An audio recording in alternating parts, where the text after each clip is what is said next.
कोण होणार नॉमिनेट, कोण मिळवणार पहिल्या हप्त्यात बेघर होण्याचं टाग. कलर्स मराठीवरील बिग बॉसचं नवीन पर्व नुकतंच सुरू झालं आहे आणि अगदी प्रेक्षकांनी पहिल्या दिवसापासूनच नवनवीन राडे आणि मनोरंजनाचा फुल आस्वाद घेतलेला आहे. आणि आता कलर्स मराठीने नुकतंच नवीन फोटो शेअर केले आहेत. त्यामध्ये आपल्याला पाहायला मिळणार आहे नॉमिनेशन टास्क. मकर संक्रांती निमित्त हा नॉमिनेशन टास्क होणार आहे, कारण की नुकतंच मकर संक्रांती येणार आहे आणि सदस्य ती सुद्धा साजरी करणार आहेत, पण विथ अ ट्विस्ट. नॉमिनेशन चा ट्विस्ट. तर बिग बॉसद्वारे सगळ्या सदस्यांना गार्डन एरियामध्ये बोलवलं जातं.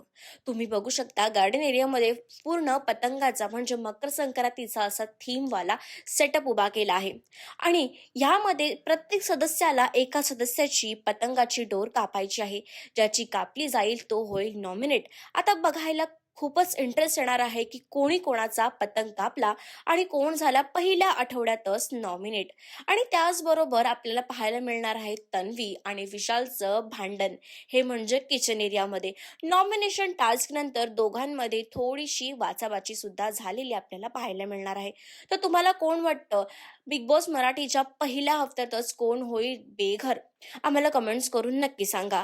आणि अशा सगळ्या लेटेस्ट अपडेट्ससाठी डेली रिपोर्टर मराठीला सबस्क्राईब करायला विसरू नका.